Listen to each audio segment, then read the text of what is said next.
To be an entrepreneur is not a nice tag you put on your shoulder. Look, I completely agree with this. Yeah.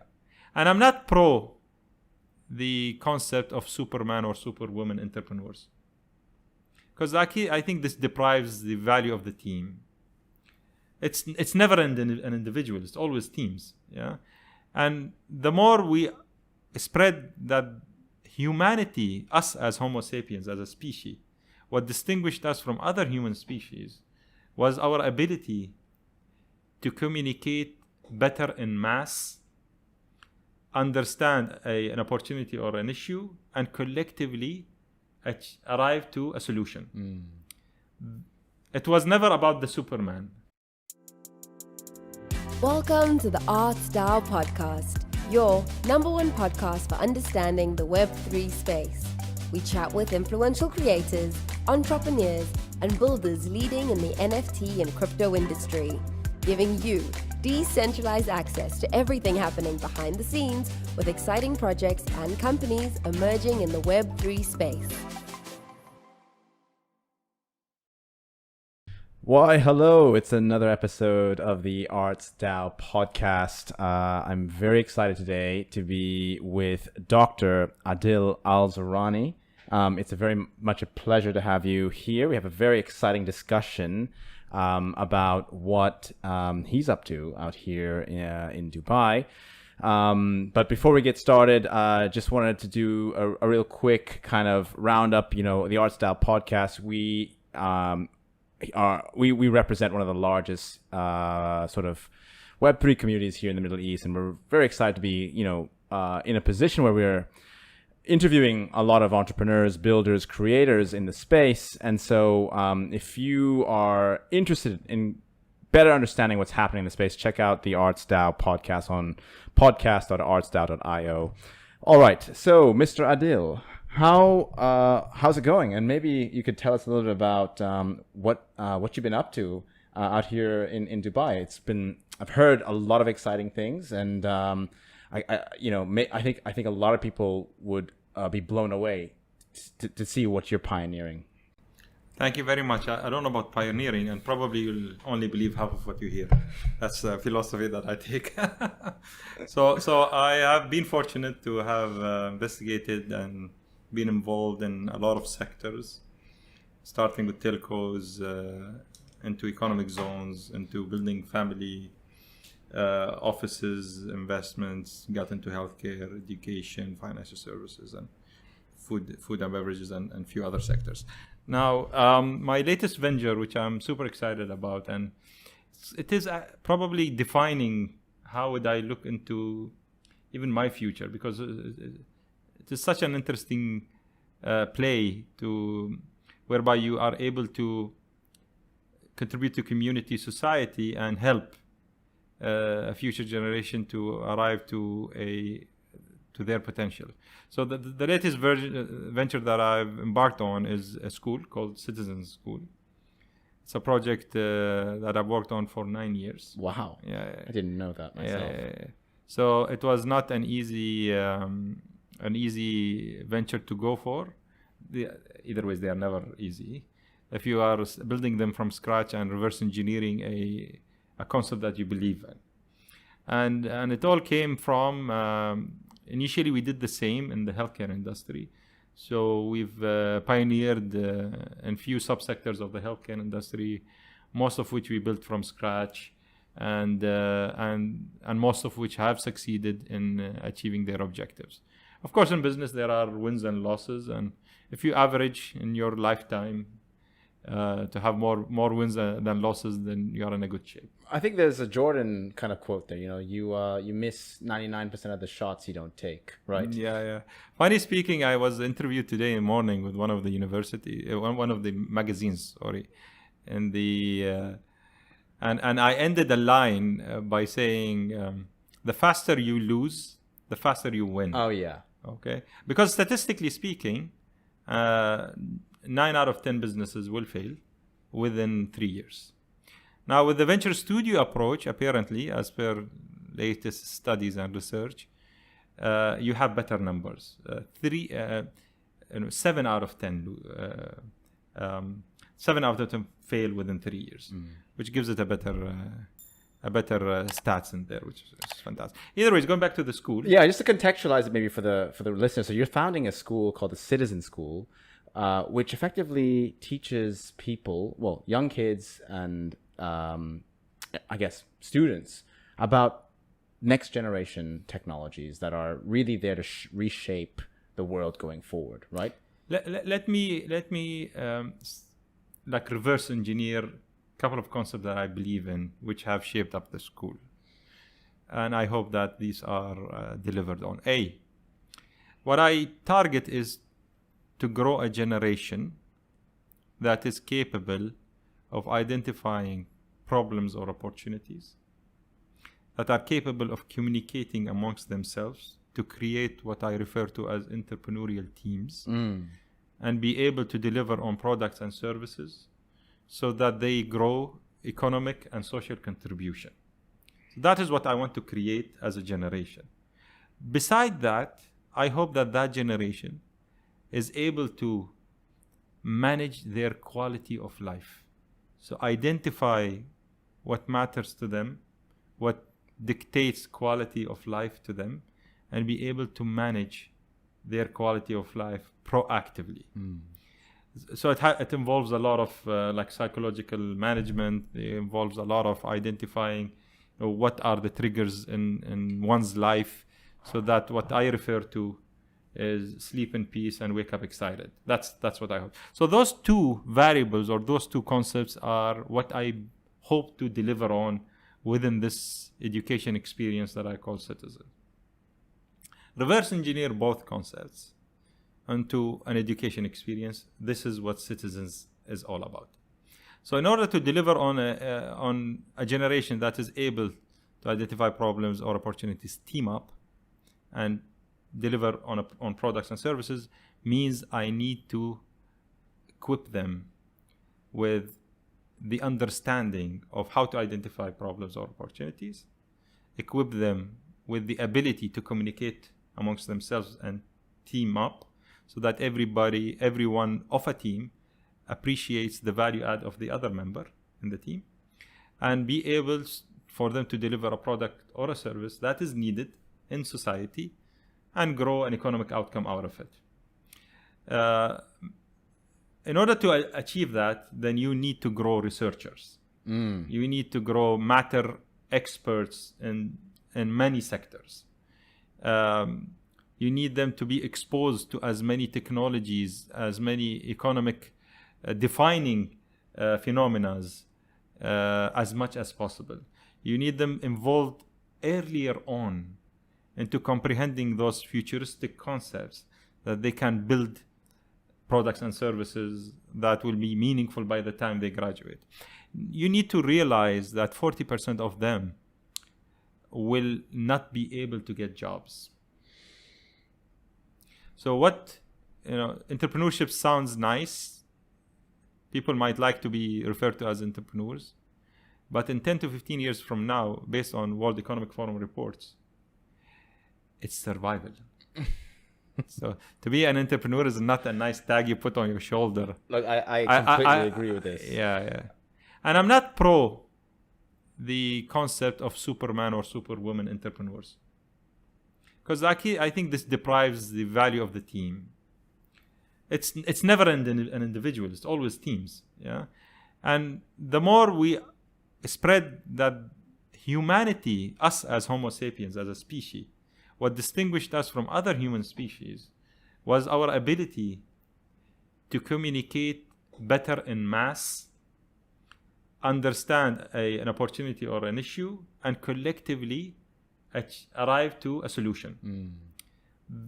It was never about the Superman or the Superwoman that is able to deliver on that promise of a better life. It was always about communication and about teaming up. So I want to bring that back, but in a practical way, whereby communication and teaming is part of the exercise of building the individual. Yeah. So that is an essential element of even in the furniture. If you go to the school, see the furniture is not lines that are separated it's always shared desks, like commonly shared, and 3-4 sitting on a desk, because we want to be able to grow them into teams. As time goes by, everybody grows a skill, everybody adds value to the value proposition, and so on and so forth. For the benefit of the audience, maybe you could talk us through some of the topics that you're exploring. I mean, one of the main things that we here on the Art Style podcast are very excited to explore with you is the fact that you're probably one of the first schools in Dubai or the Middle East that will be actively teaching blockchain, Web3 concepts, and other things related to that, right? In some way or form, because as you've mentioned, you sort of want to ensure pupils who come out of your school are equipped for a world that continues to change. And they're equipped to build products, services, or other types of infrastructure for a world potentially moving in a different direction from where we were before. Yes. So I am keen on not only educating the kids about the current prevailing technologies and the most promising ones. I'm equally interested in exposing the community in mass, inclusive of course, the parents and the teachers and all of that. Because education is an experience more so than a task. Yeah. If you grow individuals that are curious, that are exposed and like to be exposed to as many technologies and concepts as possible, recognizing that few of them will succeed, few of them will fail, but it's all accumulated knowledge. There's no waste of learning there. So the moment you create an experience around the kids, the individuals, inclusive of the society, so the parents, everybody around, the more you do that, the better, in my opinion. Now, the kids that currently the school has many academies involved. So starting with actually venture studios. So as of now, the school has 2 venture studios. One is run by me. Okay.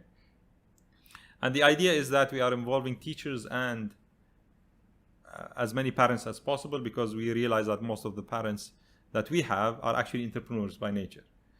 So we involve them in venture building and company building. Wow. And the idea is we want to convert them to become mentors, both teachers and parents, to become mentors for the kids, so that they infuse in the kids the whole process of building economic organizations. A building mindset. Yes. And it's very... the research side of it, the ability to identify other skills that can contribute in identifying and solving a problem, the ability to speak multiple languages, in the sense that to comprehend multiple functions within building a venture.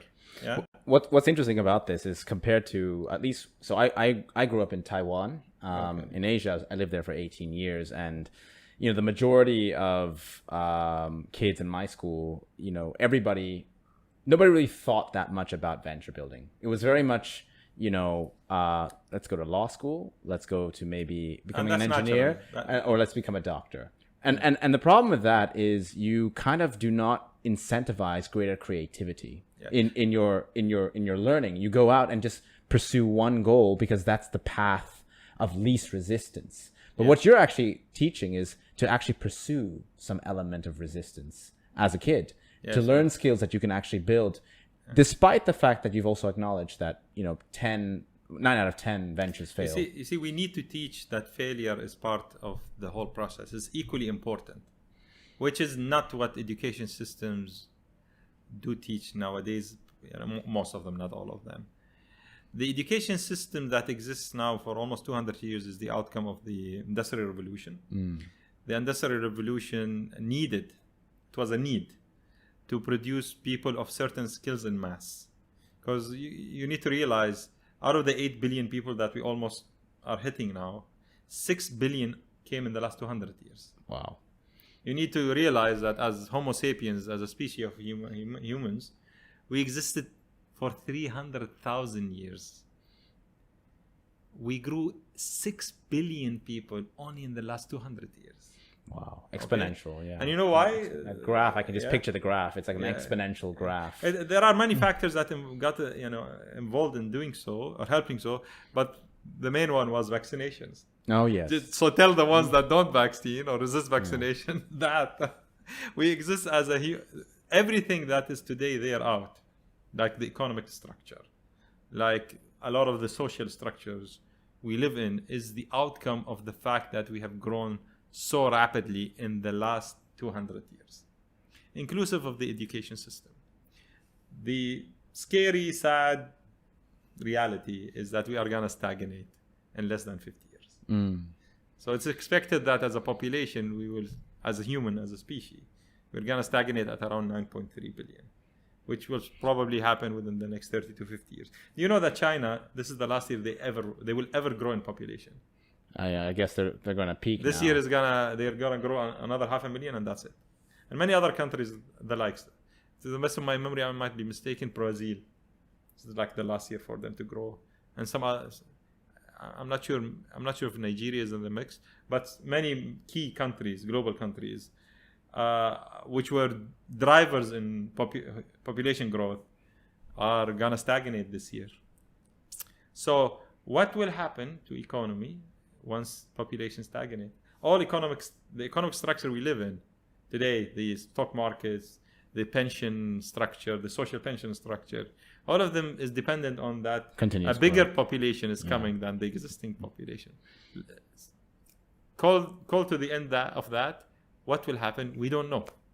So such concepts, once you contemplate and once you train the future generation to comprehend and accordingly accumulate skills and be able to leverage of certain future realities, the more you get them into that mindset, the better.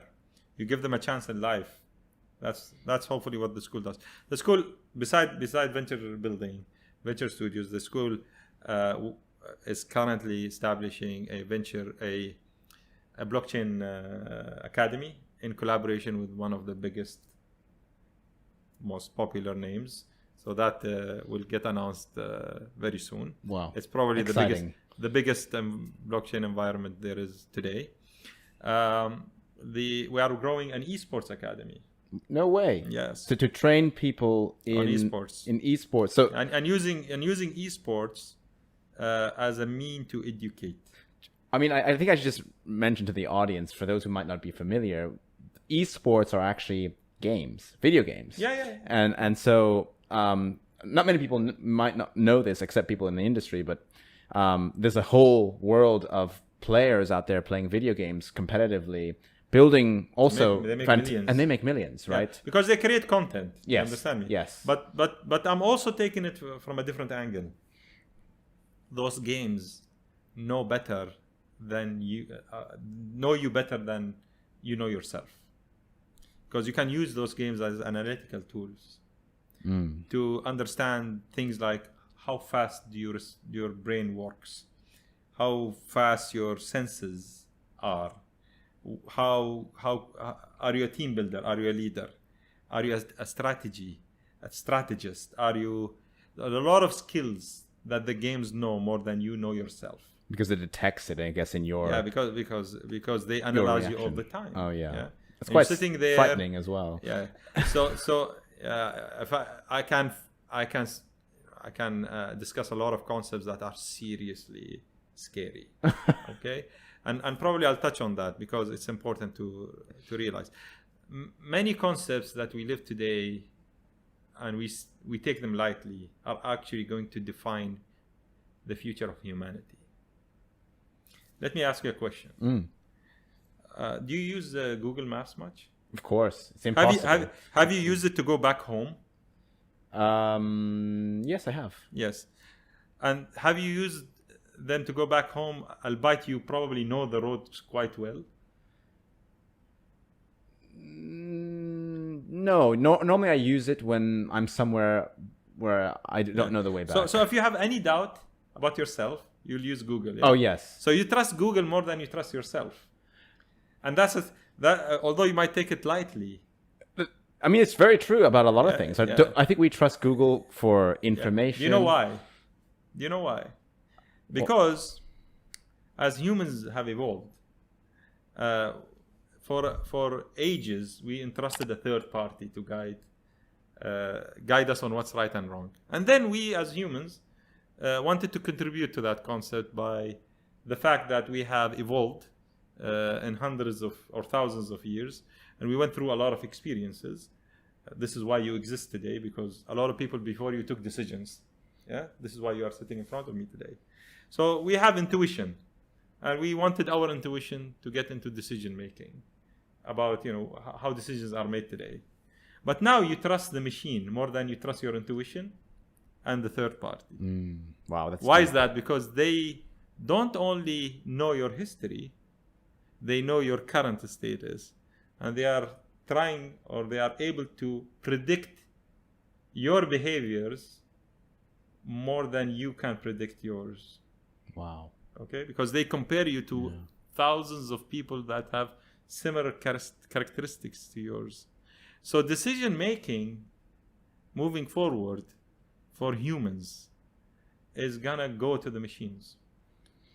Okay, and yes, and you need to then develop this generation that will make use of that ethically and in a wise way, whereby we continue to flourish as a species, and we add value to community and our quality of life. Maybe a good question I should ask you, given that what you're building and what you've just highlighted, is what do you see as some of the key flaws with schools today, right? Schools that exist today and what they're doing to children that are coming out of those schools. Look, I do not want to criticize others. I don't think it's my job to do that. Not criticize, but perhaps you are highlighting limitations in those, and how maybe what you're putting together. So what I think is happening, or continues to happen, is building up on previous education. So what's happening in the education system is quite the same structurally as it was in the last 200 years, trying to produce employees. Oh, okay? wow. Very deep. Yes. Trying to create employees. Yes, because you don't want employees to make mistakes. You can't ask entrepreneurs not to make mistakes. 9 out of 10 ventures that entrepreneur will build will fail. They'll make 9 mistakes to achieve the one right thing. The mentality of failure needs to be complementary to the mentality of success. Yeah, it's hard. It's never easy to accept mistakes, but to recognize that mistakes is part of the journey towards success, and it is very much statistical. Even the machines know it. Yeah, the machines actually know it more than we do. So I'm trying to build towards that ultimate objective. So I'm trying to reverse engineer that concept into an education experience. Are the others doing this? I can't comment. I don't think a lot of them are doing it. Yeah, I don't think normal schools. Yeah. If you it has never started by me wanting to copy somebody else. In fact, I tried to collaborate with many others, and I found that I was a blue ocean to them. I was like, I'm talking Chinese to them, and I struggled with them. They struggled with me, and I was like, you know what? No, I'm not gonna let go. I will build an experience that is meaningful to the future generation. Why would I do it otherwise? It won't be fun, and I don't think it adds to humanity if I don't do this. Yeah. I must ask now, recruiting the right kind of staff or teachers for this kind of institution must also present a different kind of challenge, because you're talking about people who are, if you think about traditional schools and what they teach, and what your school aims to teach, which is, niche and specific matter subjects, like, as you've mentioned, blockchain, esports. I'm guessing there will be elements of artificial intelligence and other technology tools, as you've mentioned, that will equip the future generation to work with machines or technology in a more effective way. Hiring for subject matter experts who can teach this must be not very easy. Yes, and this is why we are creating a community at the school. We will not only need to train the teachers to become mentors, we will need to train the society to become mentors. Their whole ecosystem that serves, that are somehow directly or indirectly involved in the education experience. So teachers have to be trained to become mentors. Parents, if they are not already entrepreneurs, have to be trained to become mentors. The language that is spoken around them has to be adjusted so that it drives toward that ultimate objective. Become entrepreneurial, make entrepreneurial teams, help them have a better quality of life. That's it. It's very simple. It's very simple when you really focus on it, yeah, and then drive that experience towards it. It has to be an experience. It can't be from this time to that time. It can't be all about this session math, this. Yes, I will have to deliver on these because ultimately the kids need certificates and the parents need to see that there is a certificate of a certain curriculum that is acknowledged globally. I'm gonna deliver on that, but I hope that I'll deliver more than that, way more than that, so that then they give their kids the best chance in life. Yeah, wow. Yeah, that's insightful. I think one quote you mentioned, really, I can't help shake it. It's, the current school system trains people to become employees. Yeah. And, that I think one of the things that maybe is the cause for that is the way the grading system works and how that grading system sometimes even translates later on into corporate life. You're so afraid of making mistakes because if you make mistakes and fail in any way, you are not rewarded for that. You are punished for that in a serious way. But the truth of the matter is, if you want to... By the way, it assumes that we all think alike. How can we think alike? We are not wired. Yes, exactly. I mean, what color is that to you? I mean, it's a red on the screen. Yes. And it is red, but is my red the same as yours? We will never know.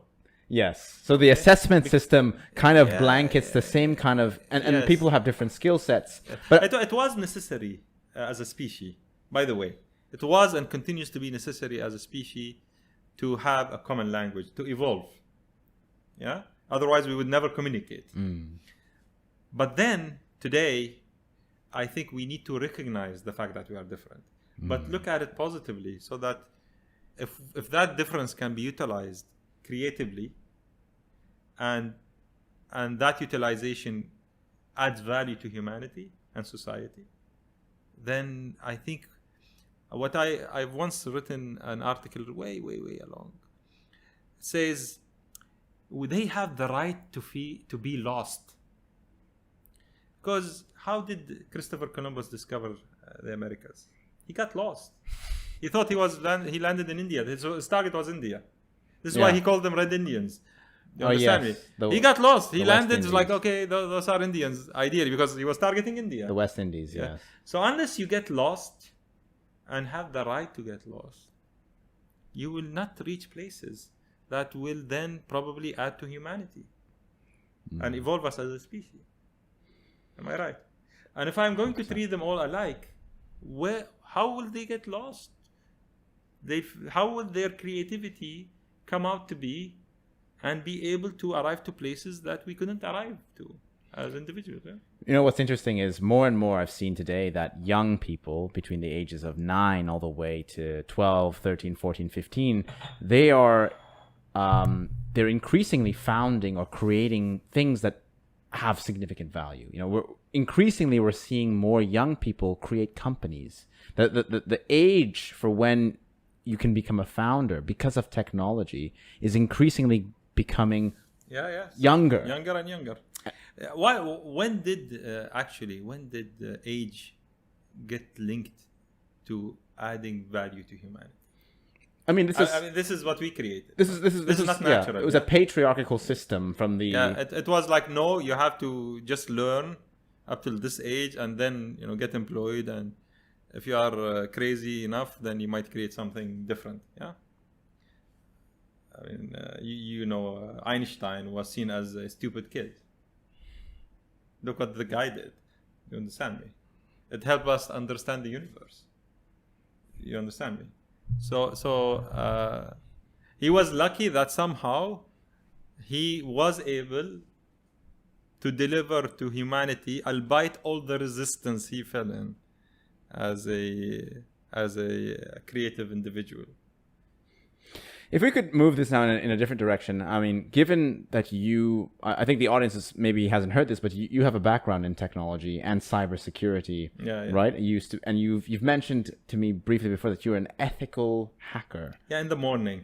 I was that for quite a while, actually.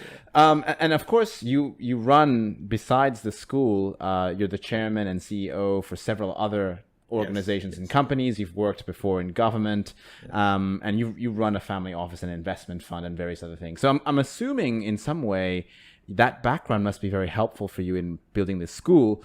Would you also be using your background to offer venture capital or other kinds of funding to members of the school who end up creating ventures? As I mentioned, I intend to make the school a factory for companies. Wow. Okay.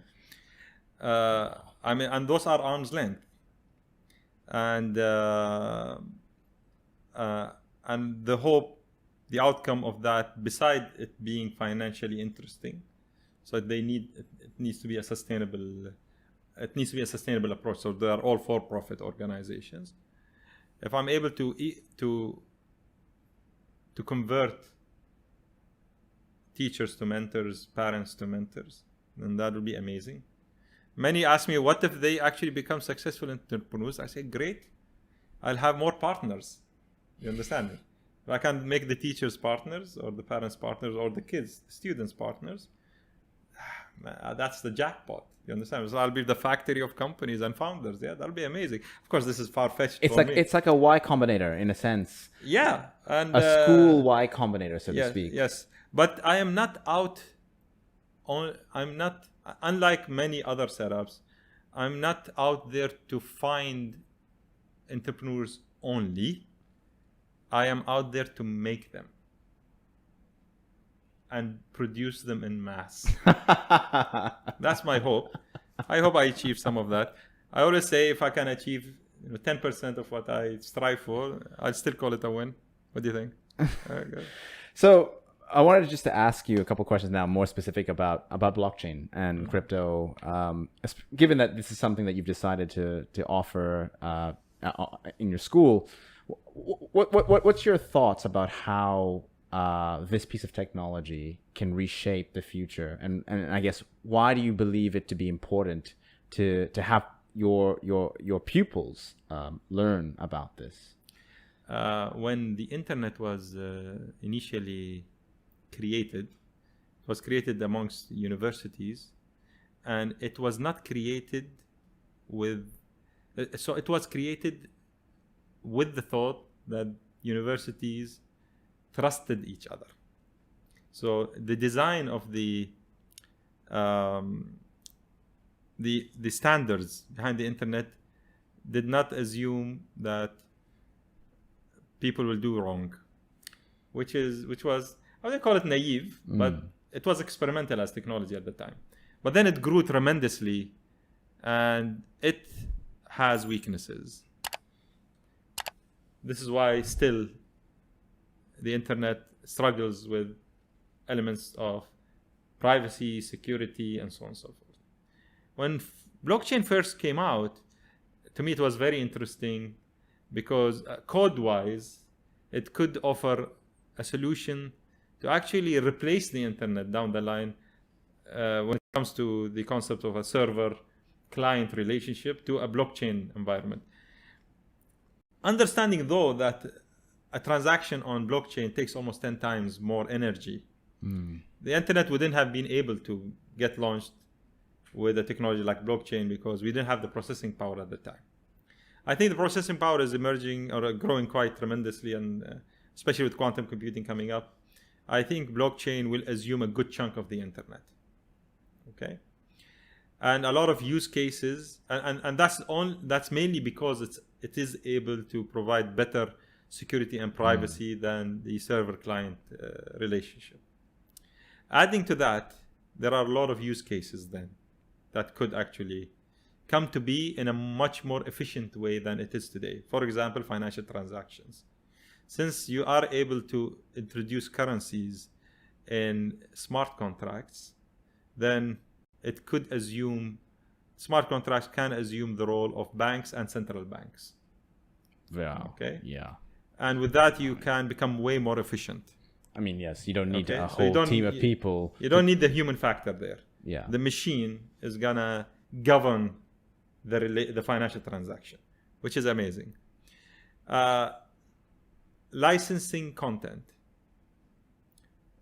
removing the middleman Yeah, for NFTs. So that's for how NFTs or whatever the ultimate name that it will hold, whether it will be called NFTs or anything else.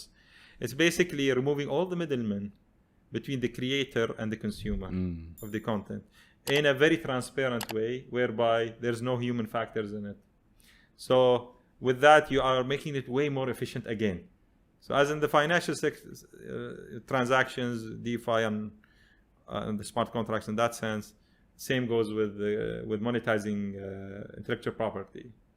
Registering it and monetizing it today is very costly, and the creator gets peanuts. Exactly. Yeah. So the moment you remove all the middlemen from equation, it's just simple logic that it is way more efficient. So I believe it will become a dominant use of the blockchain environment, and many other scenarios.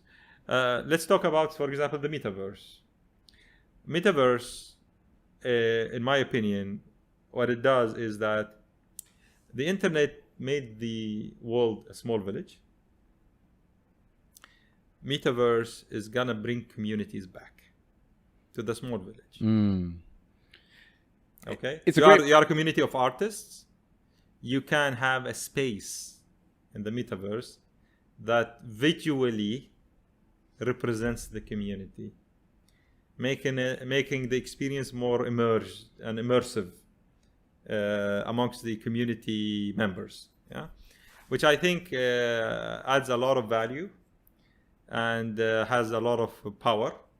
And in my opinion, it will also dominate. I think it has crossed the curve upon which you would still question whether it would become mainstream or not.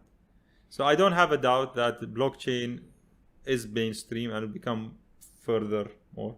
I don't have a doubt that cryptocurrencies in the form of smart contracts are going to become dominant. I don't have a doubt that intellectual property in the form of smart contracts will become a dominant feature or a tool.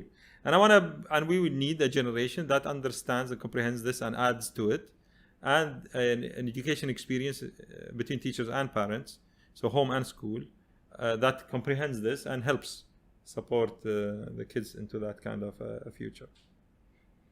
Well, this has been a very enlightening discussion. I a lot of things you've mentioned here that I didn't think about myself, but also, when in my own journey with Web3 crypto, I used to be a lawyer before this, and I'm sorry, what happened?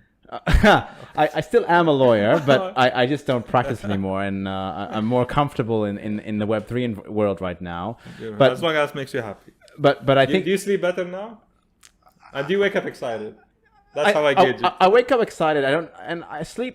Maybe I don't sleep better, but I wake up excited. Oh, okay, good. Yeah, I wasn't sleeping much as a lawyer anyway. Either ways, yeah.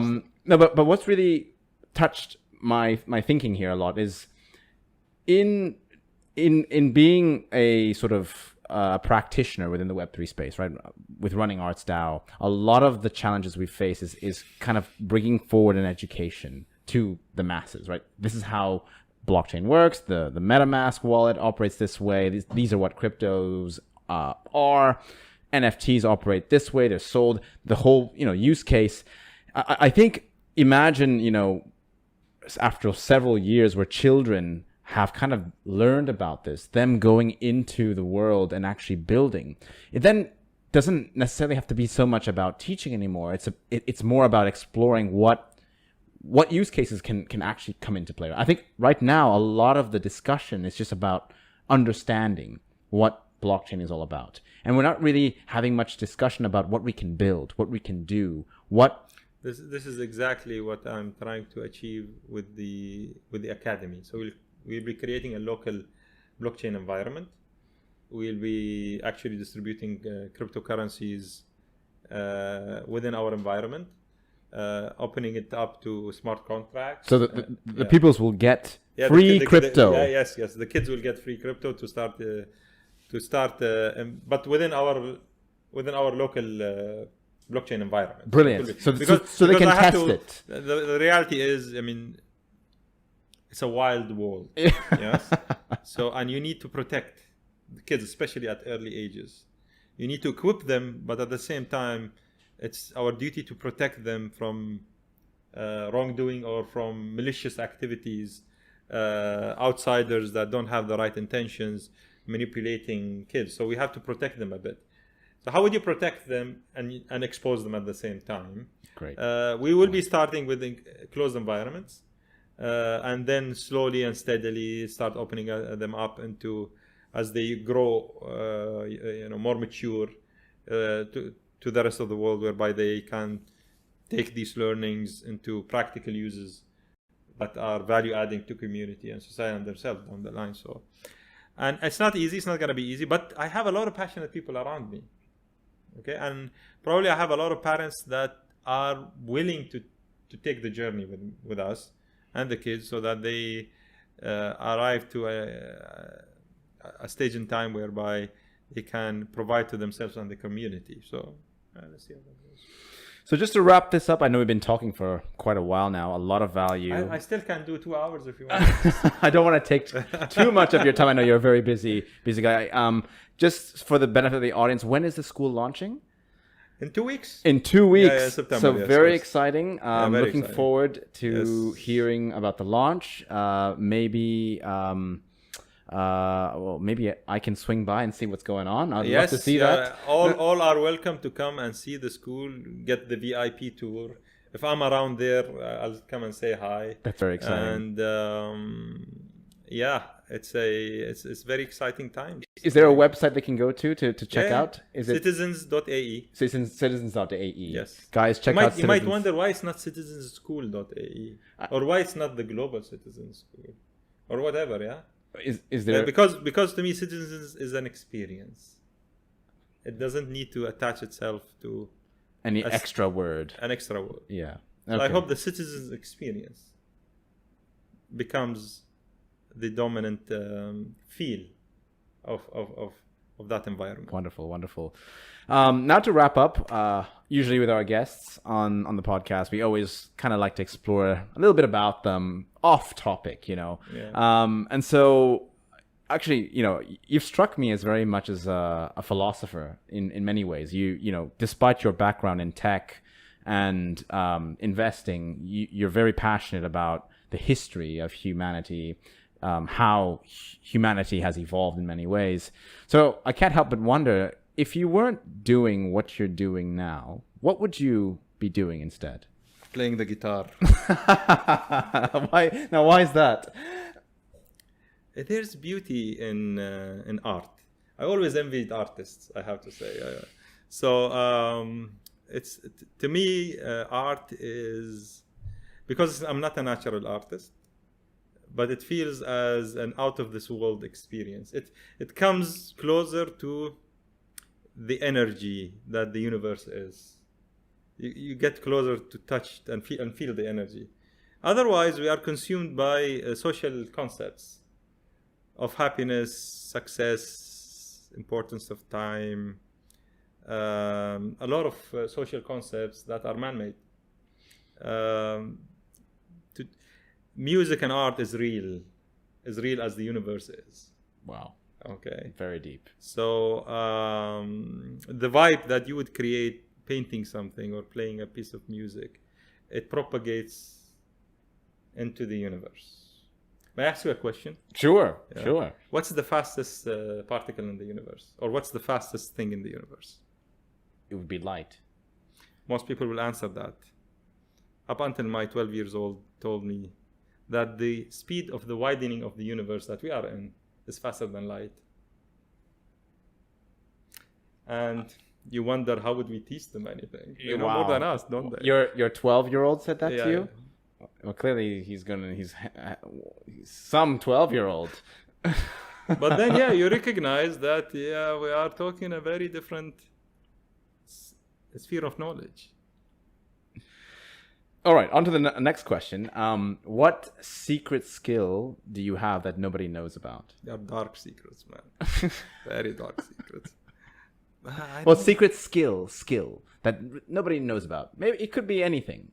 I'm realizing that I'm not a horrible photographer. Oh. Yeah, I'm just like, oh, you know what? I'm getting better at this. So you've got a secret photography skill. That's great. Yeah, I would love to see your it's photos. growing, and I'm like even shocked with myself. It's like, okay, I am not bad. Maybe it's the phones are getting better. I don't know. Actually, that's a very good point. Yeah. Phones have made a lot of camera companies irrelevant. So they make me look good.